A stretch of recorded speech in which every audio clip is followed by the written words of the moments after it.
que o Senhor possa falar ao seu coração. Amém, igreja?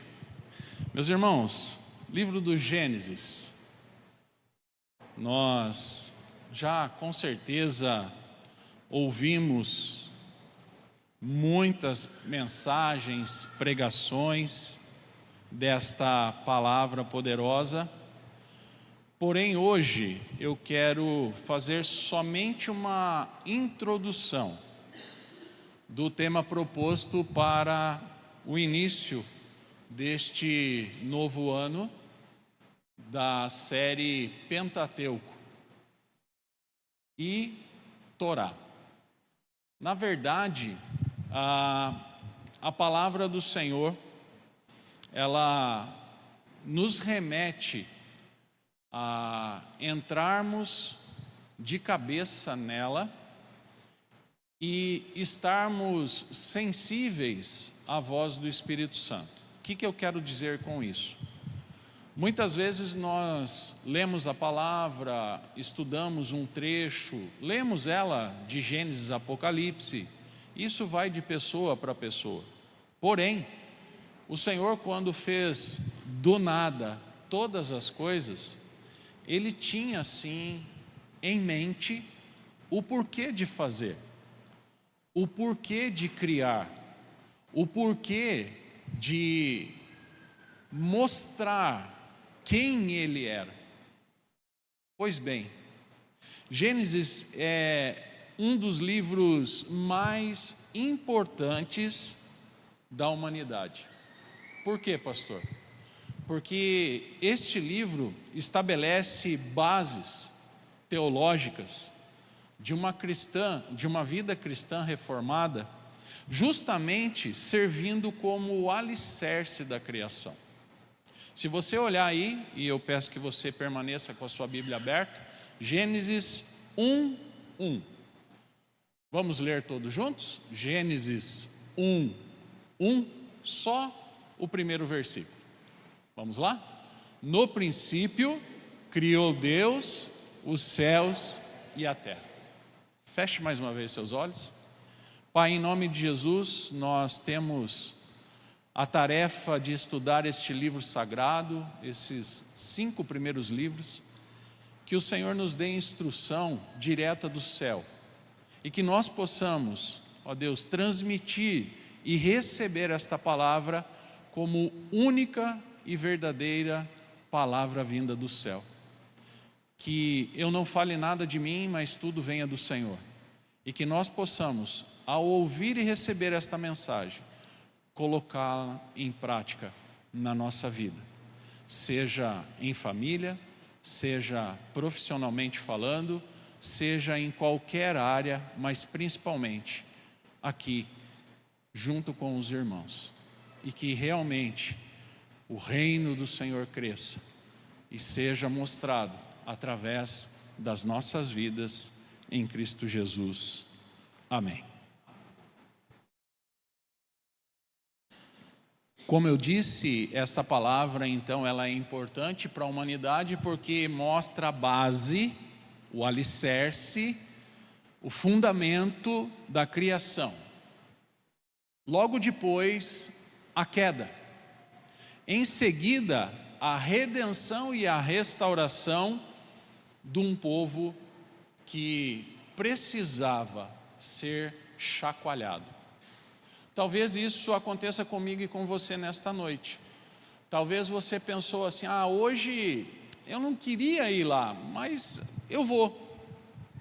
Ou você só está vindo porque é normal quinta-feira você estar aqui. E eu gosto quando isso acontece, porque aí você é pego pelo Senhor.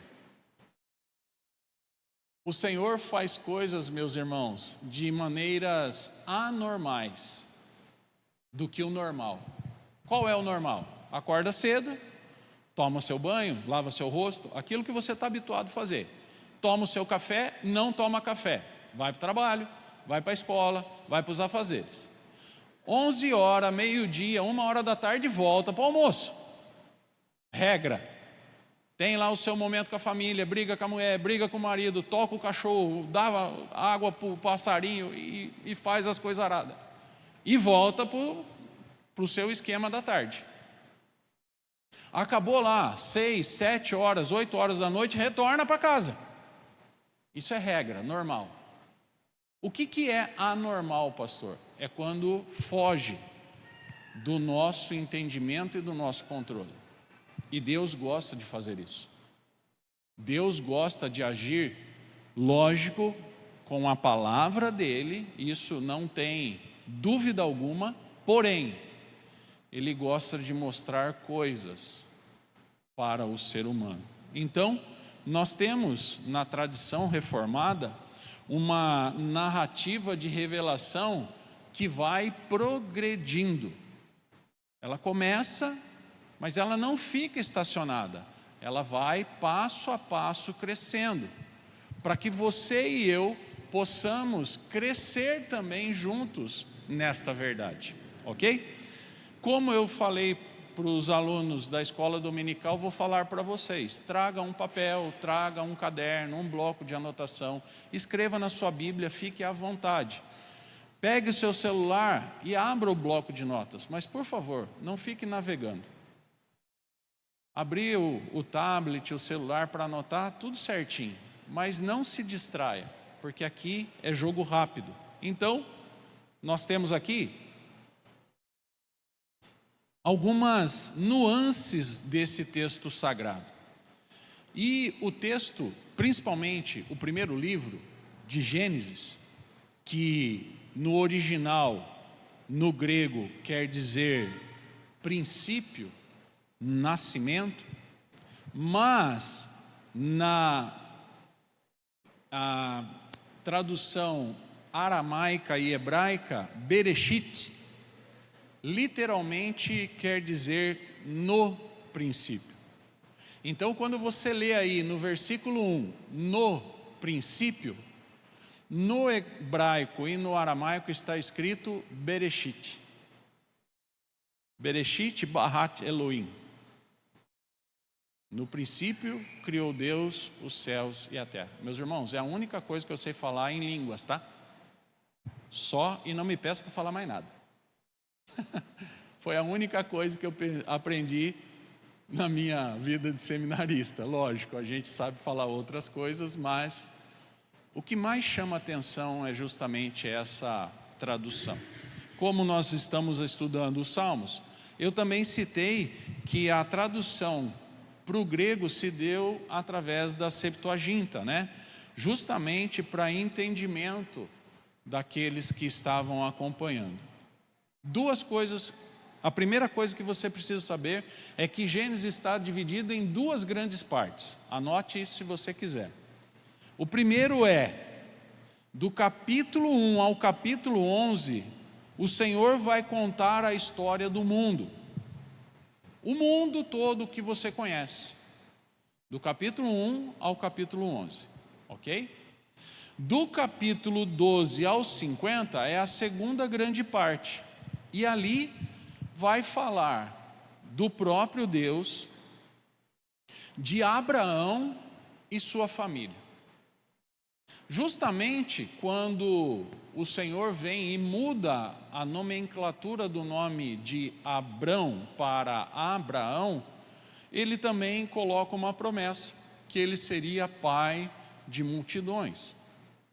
Então, ao passo, agora a partir da próxima semana, estudando capítulo a capítulo, trecho a trecho, nós vamos aprender um pouco mais deste livro sagrado com essas duas grandes partes. Primeiro vou repetir, falando da história do mundo, Deus e o mundo, capítulo 1 ao capítulo 11. E falando Deus, Abraão e sua família e a continuidade do capítulo 12 ao 50. Tudo bem até aqui? Só que não fica só nisso. Dentro desse primeiro contexto, nós vamos ver a história da criação. E eu quero só dar uma pincelada na história da criação, que é de Gênesis 1 até Gênesis 2, 35. E pegando por blocos, a gente tem uma compreensão melhor. O que fala a história da criação. Se eu perguntar, todos aqui vão citar Gênesis 1 e 2, que vai falar que no primeiro dia Deus criou isso, no segundo dia aquilo, no terceiro, no quarto, no quinto, no sexto, criou tudo isso. E no sétimo, descansou. Ok? Nós temos que ter um dia de descanso. Porém, não é a aula de hoje, mas essa palavra, Shabat, que é dia do descanso, não é sábado. Alguns pegaram esta palavra e colocaram essa nomenclatura de sábado, para se aproveitar. Mas não é o sábado o dia do Senhor, mas o Shabat, que é dia de descanso.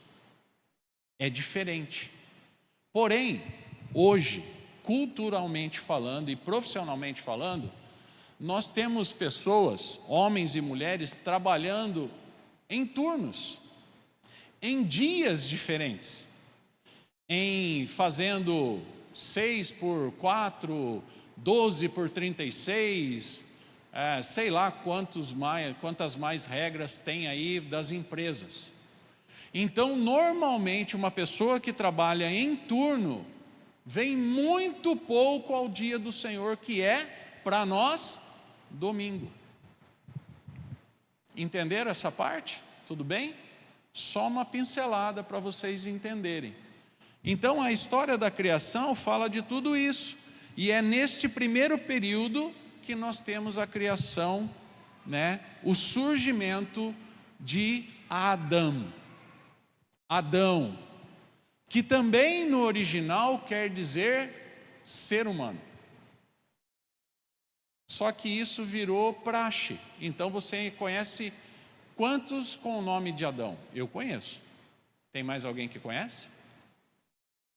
Você vai olhar Adão, e se você falar para ele, você sabe o significado do seu nome? Ele não vai saber de pronto. Imagina quando você vira para ele e fala assim: o seu nome quer dizer ser humano.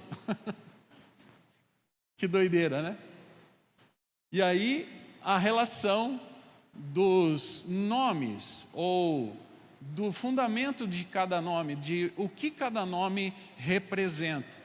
Então, nós vamos passando por isso. Segundo ponto aí, terceiro na verdade, nós vamos entrar de Gênesis 3:1 a Gênesis 5:32, obrigado aí quem está mudando a mídia para mim, por favor, obrigado. A história de Adão e Eva. Eu já adiantei o nome de Adão, que quer dizer ser humano. Então, nessa introdução, quando você sentir vontade de estar aqui, ótimo. Se você não conseguir estar aqui por algum compromisso, por uma enfermidade, ou até mesmo por algum contratempo, você vai nas mídias da igreja e você não vai perder a sequência do estudo. Isso é interessante, porque graças a Deus fica gravado. Hoje nós temos isso que nos ajuda e nos auxilia.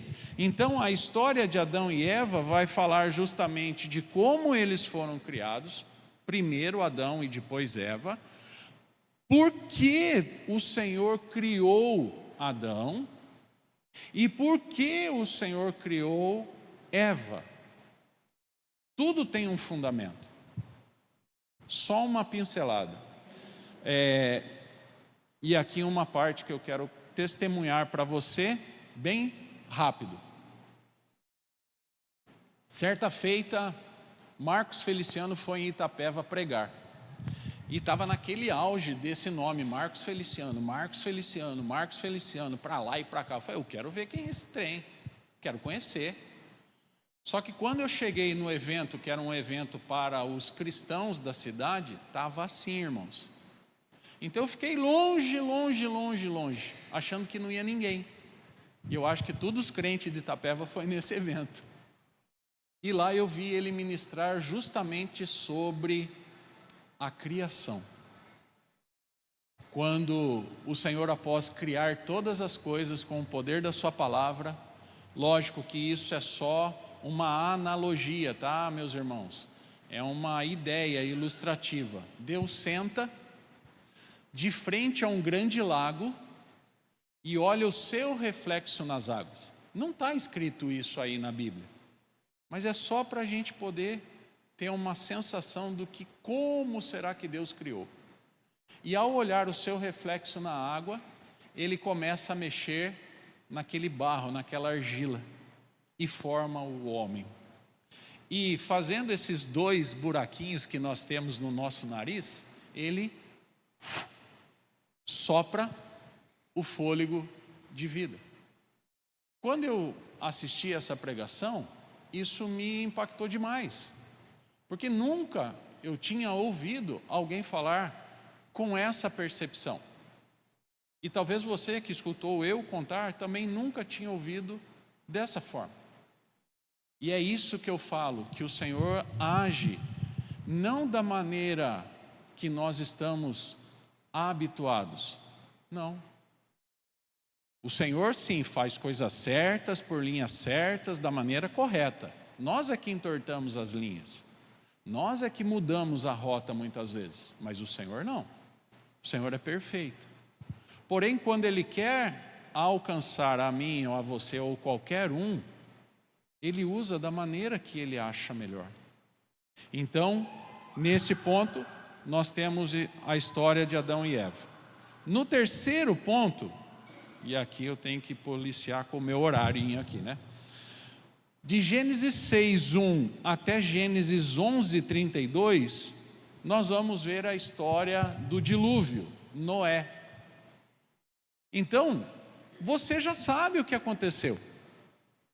Você também tem certeza, você que já é praticante, já está comumente na igreja, participando dos trabalhos, sabe como foi. Mas com certeza Deus tem algo além de fazer aquilo que eu já sei. E aqui, depois que o pecado encheu a terra, depois que Adão e Eva desobedeceram e foram convidados a se retirar do jardim do Éden, então o mundo estava pervertido. Será que não está nos dias de hoje? Será que isso, quando aconteceu, será que o mundo não está igual hoje? Pessoas perversas, pessoas corruptas, pessoas sem índole, sem caráter, pessoas desobedientes, não tementes ao Senhor. Eu não estou falando de placa de igreja, estou falando de Deus, do Senhor Deus Todo-Poderoso. Então o Senhor chama um homem, Noé, e dá o recado, constrói o barco.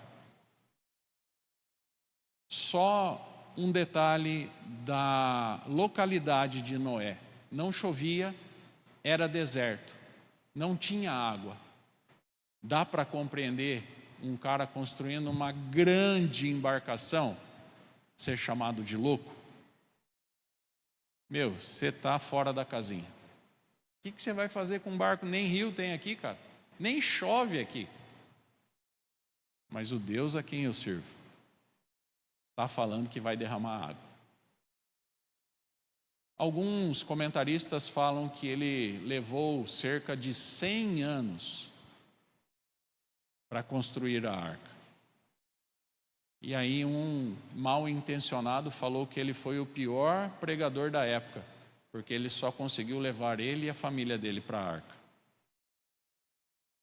Será que ele foi um mau pregador?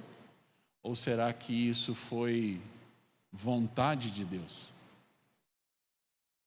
Por quê? Porque o mundo era perverso. Então nós precisamos estar atentos, meus irmãos, ao que as pessoas falam, ao que outros comentam e pregam. Por quê? Falamos da verdade.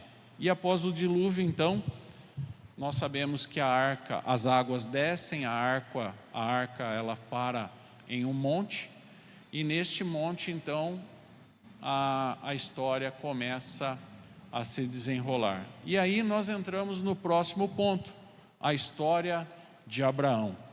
De Gênesis 12:1 até Gênesis 25, 18, justamente que mostrando esta nova etapa para que Abraão e sua família e seus descendentes pudessem então fazer tudo de novo. Começar uma nova história após o dilúvio. E a promessa veio. O problema é que aqui nós vamos perceber que assim como Abraão fez, nós fazemos. Nós queremos dar o nosso jeito em tudo. Abraão quis dar um jeito, ou melhor, a esposa. E nós vimos que não foi tão boa assim essa ideia. Porém, Abraão recebe do Senhor uma aliança perpétua, mesmo cometendo aquele erro de se deitar com a empregada da sua amada. E é por isso que até hoje, olha só para você ver como tem relação. Quem é o filho da promessa? Pode falar. Isaac. Quem não é o filho da promessa? Ismael. Por que será que Israel briga tanto com a Palestina? Você já parou para pensar? Porque um é descendente de Isaac e os outros são descendentes de Ismael. Então, meu irmão e minha irmã, a palavra do Senhor é pura cultura e história. O problema é que eu não quero me debruçar tanto nisso, porque eu não quero ser colocado contra a parede nessas verdades do Senhor. Porque se o Senhor apertar um pouco só, nem eu nem você sobramos aqui. E isso é muito sério. Então o meu convite para você é: venha. Não consigo vir, pastor, assista. E detalhe, envie para aquele que está passando algo que você conhece. Eu tenho pessoas que me procuram constantemente: pastor, ore por mim, minha situação assim, assado, frito, cozido, desse jeito, do outro jeito. Você também deve ter pessoas assim. Por favor, não conte para ninguém. Honre isso. Só que você honra a vida dela enviando uma mensagem, um louvor, um hino, uma canção, uma oração, um trecho da palavra. E com certeza, Espírito Santo toca na vida dessa pessoa agora, em nome de Jesus. E as coisas começam a acontecer.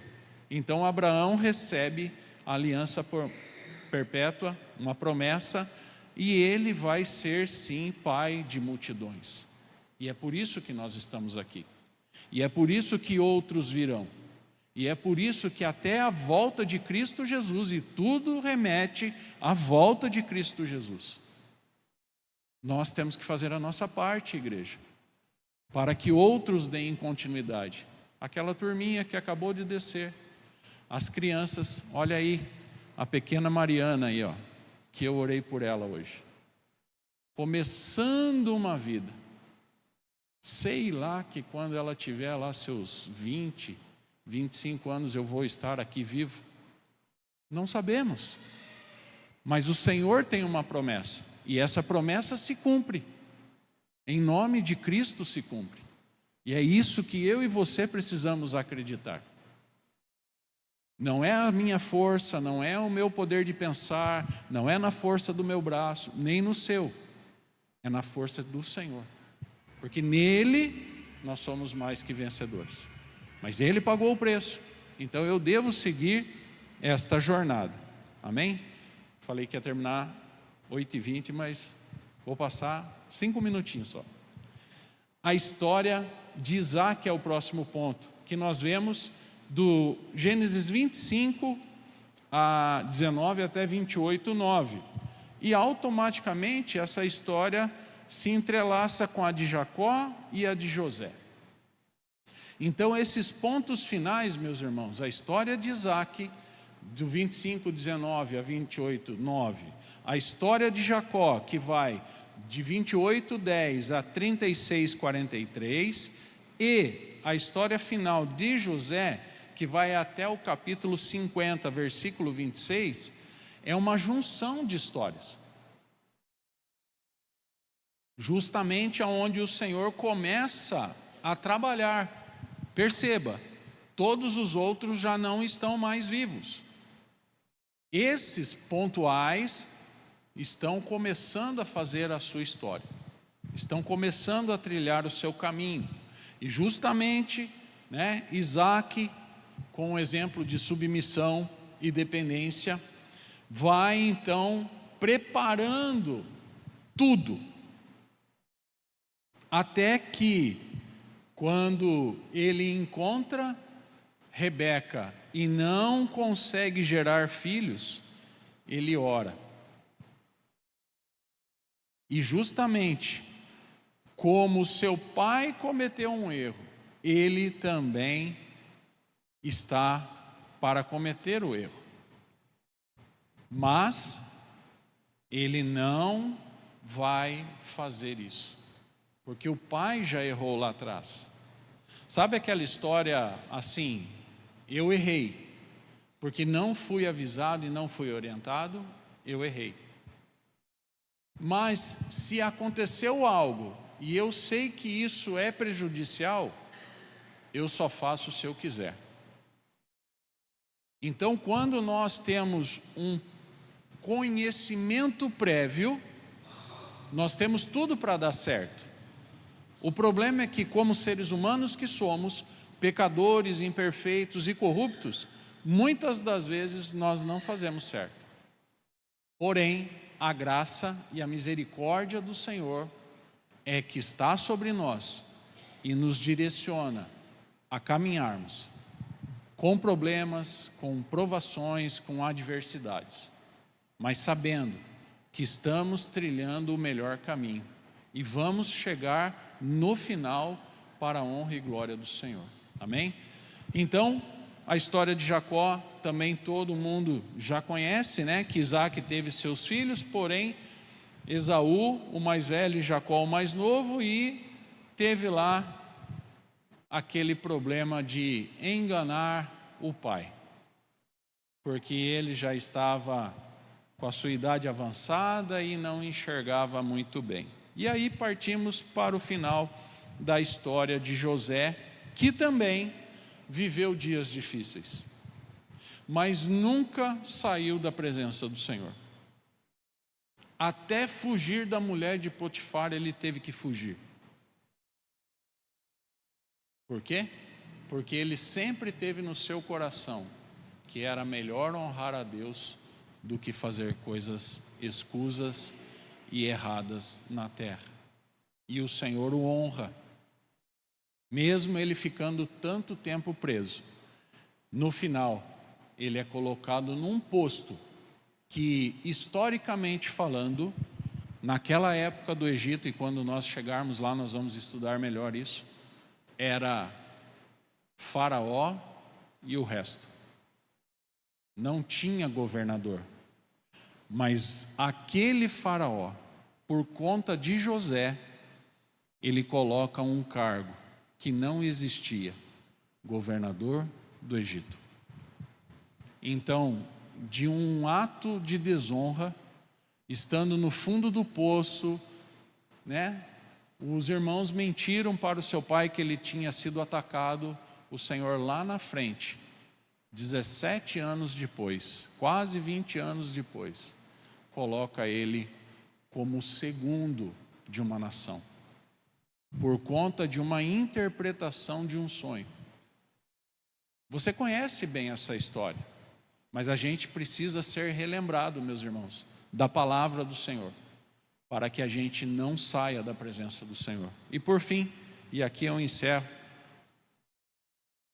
que em tudo, isso eu já venho falando há muito tempo, é que nós vemos Cristo de Gênesis a Apocalipse. E isso é surpreendente, porque do início ao fim, tudo aponta para o Senhor Jesus. Então, logo no capítulo 3, nós vemos que o próprio Deus anunciou o descendente da mulher destruindo Satanás. Eu vou ler rapidamente, capítulo 3, versículo 15, que diz assim: porém inimizade entre ti e a mulher, entre a tua descendência e o seu descendente. Este te ferirá a cabeça, e tu lhe ferirás o calcanhar. Justamente por isso, nesta genealogia dos fatos, nós vamos encontrar no Novo Testamento, tanto em Mateus capítulo 1, quanto em Lucas capítulo 3, que o Senhor, Ele sim, foi pré-anunciado, desde o início. Por isso todos os profetas vinham anunciando que o Messias prometido viria. Yeshua HaMashiach, o Messias prometido. Justamente por isso é que na história de Noé, ele profetiza que os descendentes de Jafé seriam abençoados. E encontrariam salvação através dos descendentes do seu irmão Sem. E isso é prova lá em Romanos capítulo 11. Tudo está interligado, meus irmãos, de Gênesis a Apocalipse. Por fim, o autor aos Hebreus aponta o sacerdócio de Melquisedeque, tipificado no sacerdócio de Cristo. Hebreus 7, fazendo a correlação com Gênesis 14. Meus irmãos, essa foi só uma introdução do que nós vamos começar a trabalhar a partir da próxima quinta-feira. Meu convite novamente é para que você não falte. Você tenha disposição. Eu sei que muitas vezes os compromissos e os afazeres nos impedem, mas na medida do possível, venha à casa do Senhor. Participe desse trabalho, que eu tenho certeza que você vai crescer muito em nome de Jesus. Amém? Vamos colocar em pé e vamos encerrar este